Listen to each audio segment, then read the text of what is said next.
This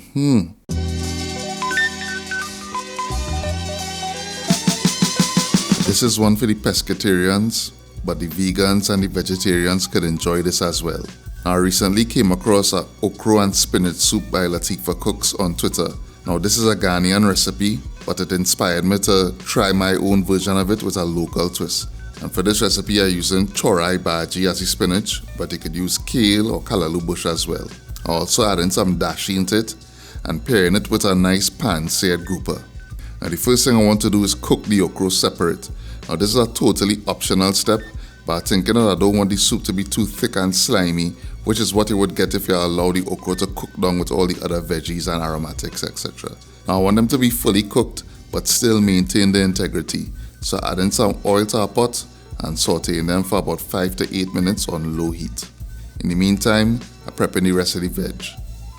I'm using some pumpkin, ginger, plenty garlic, 2 large onions, some Scotch bonnet pepper for some heat.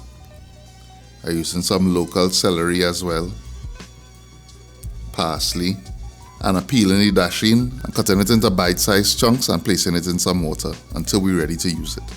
Now chorai bhagi is one of the most popular varieties of local spinach in Trinidad. In Jamaica, this is what they call kalaloo bush. So kalaloo in Jamaica is actually these greens chopped and cooked with onions and garlic, etc. They even use the stems, but for this soup, I just use the leaves. After picking the leaves off the stems, you want to wash them and chop it into strips, and this will allow the leaves to cook faster in the soup. I add in a tablespoon of coriander seeds as well to the soup for added flavor, and you could use a mortar and pestle to grind it, but here I'm just using the broad side of my knife to crush them. Once the okra is cooked, remove it from the pot and let's begin sauteing our aromatics.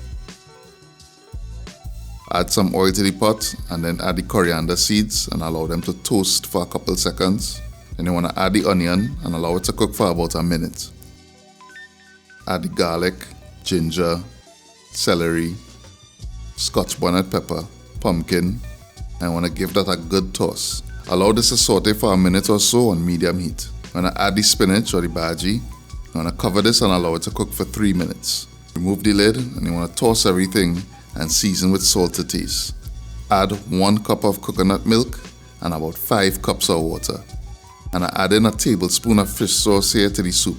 This will add some great umami flavor. I want to cover and allow it to come to a boil. Then reduce the heat and allow it to simmer for 10 minutes.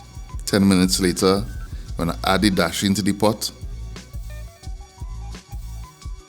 Then add the okra, toss that up, and you want to cover it and allow it to simmer for 8 to 10 minutes or until the dasheen is fork tender.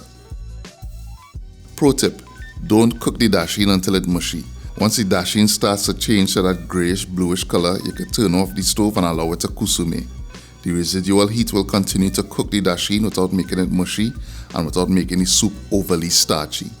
Add the parsley for some fresh herb flavor, and this will really brighten the soup. While the flavors in the soup meld in, then we deal with the grouper. Make sure to pat the grouper dry, and then I want to apply some olive oil to the surface. And to season this, I just using some lemon pepper and celery seeds. The lemon pepper already have salt and black pepper in it, so no need for any additional seasoning. And I probably should have cut up the fish before I season it, but here we are. No fuss, I cut them up into chunks and then place them skin side down in a hot cast iron skillet, or if you have a frying pan, you could use that as well. You want to sear it on the skin side for 2 minutes and then flip it and sear them for no more than 1 minute. Then you want to put the fish in a preheated oven at 450 degrees for 7 to 8 minutes. And boom, that is it. Fish done, easy as that. The only thing left to do is to organize myself with a little small bowl. And I could already see that the longer the soup sits, the more flavors will develop and the better it will taste. But I couldn't wait any longer. I'm hungry. If you want, you could opt to cook the fish in the soup as well. But I wanted to go for a little difference here, not my typical one-pot style cooking. Something with a little more flair in the final presentation. And as you can see here, this is some real best comfort food. The fish well seasoned and going down real nice with the soup.